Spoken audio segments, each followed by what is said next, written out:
Hello अस्सलाम वालेकुम everyone, back to my channel नारी की शक्ति। आई होप आप लोग कैसे। मैं ठीक हूँ। चलिए मैं अब अपनी कहानी शुरू करती हूँ। मैं ब्लॉग ब्लॉग शुरू कर रही हूँ। आज का ब्लॉग है डिलीवरी के बाद मैं कैसे ससुराल तक जाने का सफर। मैं कैसे ससुराल तक जाने का सफर।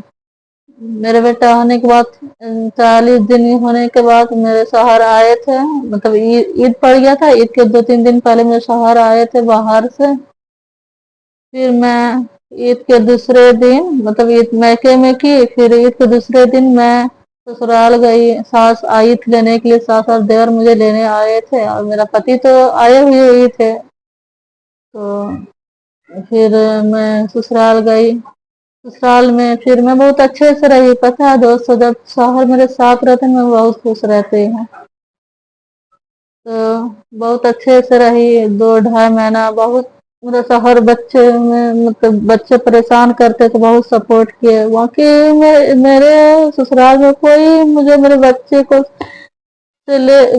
को लेके कोई सपोर्ट नहीं किया कि हाँ थोड़ा परेशान हो रही है तो गोदी ले लूं, या रात को नहीं नहीं सो पा रही है, नहीं सोएगी तो थोड़ा ले लूं, सो जाएगी तो तबीयत सही लग। कुछ कोई मजबूरी समझने नहीं वाला है। पता है ससुराल वाले को सास ससुर और हर किसी को क्या चाहिए, काम चाहिए। बस तुम रात भर जगो, तुम किस हाल में हो न हो, मुझे उससे कोई फर्क नहीं पड़ता, बस काम चाहिए। तो पता जब शौहर साथ रहे ना 2 महीना मेरे बेटा होने के बाद, मतलब जब 40 दिन पूरे में शौहर आए साथ रहे ना, तो बहुत अच्छे से मतलब कि मतलब मुझे कोई दिक्कत नहीं हुई कि शौहर शौहर ही होते जो बीवी की मजबूरी समझते हैं। बच्चे रात को परेशान करते, वो भी टहलाते थे, मैं भी टहलाती थी, मैं भी जगती थी, वो भी जगते थे। मैं सोती थी वो जगते थे, वो सोते थे तो मैं जगती थी। इसी तरह 2 ढाई महीना रहे। फिर सुबह को उठते थे तो बच्चे का सेवा नहीं करके पहले घर का काम मैं करती थी, झाड़ू बर्तन खाना ये वो सब। तो फिर बच्चे की सेवा करती थी, ऐसा था। तो शौहर साथ बच्चे की देख रेख करते थे। फिर 2 महीना रहने के बाद 2 ढाई महीना रहने के बाद में शौहर चले गए। थोड़ा मुझे परेशानी होने लगी। था बच्चा था होशियार हो गया मेरा बेटा, तो परेशानी होने लगी। बस पता है बताया था ना आप लोग को, जब तक शौहर मेरे साथ रहें कोई कुछ नहीं बोलेंगे, और जब शौहर साथ नहीं रहे बस तंग करना बस शुरू कर देते हैं।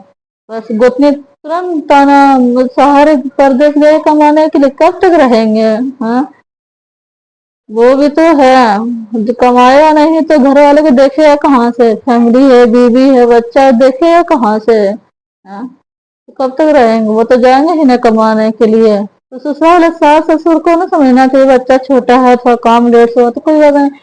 तो जानते हैं दोस्तों, हर औरत के साथ होता है ऐसा कि नहीं। थोड़ा बच्चा परेशान करता थोड़ा काम में लेट हो ही जाती है, ऐसा कि नहीं। उसमें ताना मारने लगती थी, उसमें बात बोली जो चाहती थी वो कहने लगती थी, ऐसे वैसे बहुत बोलती थी। जबकि काम करती थी, ऐसा कि नहीं काम करती थोड़ा लेट हो जाता था। जैसे बच्चा रो रहे तो बच्चे को खाना खिलाऊंगी, बच्चे को चुप करूंगी तभी तो कोई काम करूंगी। नहीं वो लोग क्या चाहिए, ऐसा हम कि बस पहले काम चाहिए, बस काम चाहिए। मेरा खुद काम रहेगा, जैसे मेरा खुद कपड़ा धोने का, मुझे को नहाना, तो बोले ये क्या पहले बच्चे को चुप कर लो तब तुम नहाना, तुम काम करना।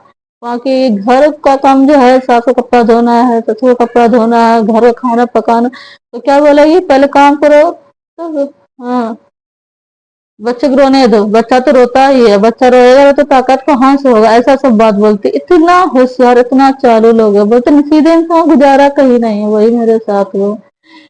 तो जब मेरे शौहर काम पे चले गए बाहर कमाने, तो गोतनी मेरी ताना जेठानी मेरी ताना मारने लगी। ये तो बच्चे में परेशान रहती है, खाना वाना बना क्या खिलाई क्या पकाई क्या कर पाएगी, रोज रोज कुछ से कुछ बोलती रहती थी, कुछ से कुछ ऐसा ही बोलती रहती थी, क्या करो। सास अलग बोलती थी, क्या बच्चा तो रोता है छोड़ दो काम करो, ऐसा बोलती थी। इतना तंग करती थी, एकदम कोई मजबूरी नहीं समझती थी, कुछ भी नहीं मजबूरी।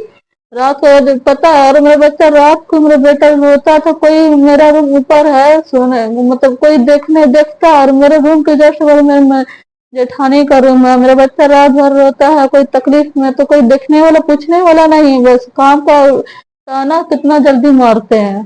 जबकि सुबह वो काम करती थी, खाना बनाती थी, तो क्या कहते हैं मेरी जेठानी साथ में ही रहते हैं, अलग ही नहीं करती है, साथ में ही रहते हैं। हाँ, खाना बनाती मैं चावल चावल सब्जी है नहीं कि ऊपर के जितना सारा सब्जी उब्जी बना धो ऊ के सब कुछ देती थी, सिर्फ वो पकाती थी चूल्हे के पास बैठ के, बस और कुछ नहीं। फिर दो सुबह झाड़ू फिर बर्तन सब चीज करके फिर मैं बच्चे को मालिश करती थी। फिर दोपहर में वो झाड़ू बर्तन करते, रात को मतलब पारी लगा देती। मैं खाना बनाती थी, रात को रोटी बनाना सब्जी बनाना मेरे काम है। अगर किसी दिन मेरा बच्चा रोता रहता था जी से, पर मेरी गोतनी मेरी जेठानी इतना उसको ये नहीं कि थोड़ा आटा भी गूंद दे दूँ और बच्चा रो रहा है तो कम से कम रोटी थोड़ा बना दूं, ऐसा है। और बात बोलने में तो हर वक्त ताना मारती रह, जहाँ जैसे तो काम में परेशान होगी ना तो बस बोलना शुरू कर देगी, क्या ये कर पाई, क्या ये वो कर पाएगी, बस ऐसा सास उसको बोलने लगती थी। हाँ, और किसी किसी दिन आँख नहीं खुलती थी ना सुबह तो सास बहुत बुरा भला करने लगती थी, क्या मैं लोग बच्चा नहीं पाली हूँ, तुम ही बच्चा पालती। बहुत परेशान किया मेरी सास और मेरी जेठानी, बहुत बहुत परेशान, और अब तक परेशान कर रहा है। पता है, शादी के बाद 2 महीना खुश रही, मेरे बेटा होने के बाद मैं 2 ढाई महीना खुश रही। जब से मैं अब तक परेशान हूँ, इतना परेशान हूँ कि मैं बता नहीं सकती। इतना मेरी सास और मेरी जेठानी मुझे तंग कर रखी है कि बहुत तंग कर रखी है। हर बात में ताना बात हर वक्त कहती रहती है, ऐसा है। चलिए आज के लोग इतना ही, फिर बताऊंगी धीरे धीरे सारी बात बताऊंगी। यहीं बिलो का एंड करती हूँ, बाय। और आप लोग मेरे चैनल को सब्सक्राइब कीजिए, सपोर्ट कीजिए, मैं सारी बात बताऊंगी। जैसे जैसे मैं मेरा ब्लॉग आगे बढ़ते जाएगी, मेरी कहानी सुनने में बहुत अच्छा लगेगा। मेरा ब्लॉग देखिए, आप लोग को हिम्मत भी होगी, सबर भी होगी। मुझे मैं कितना तकलीफ सही हूँ, मैं सोचती थी कि मेरे जैसे और औरत हो गया, ऐसा कि नहीं, पर थोड़ा है ना, मेरा ब्लॉग दिखेगा आप लोग को, थोड़ा बोलते जिसको तकलीफ होगी तो उसको थोड़ा ये होगा कि चलो मेरे जैसे कोई और भी है। इसीलिए मुझे सपोर्ट कीजिएगा, मेरा ब्लॉग को, मेरे चैनल को सब्सक्राइब कीजिए। बस आप लोग ही मेरा फैमिली हो, आप लोग ही जो कुछ कर, आप लोग ही मेरे फैमिली, मैं आपसे हर बार शेयर करूँ, प्लीज मेरे चैनल को सब्सक्राइब कीजिए। क्या करूँ दोस्तों, बस मेहनत करें कामयाबी मिलेगी, बस आप लोग को सपोर्ट की जरूरत है। मेरे मेरे वीडियो को लाइक कीजिए, मेरे चैनल को सब्सक्राइब कीजिए प्लीज।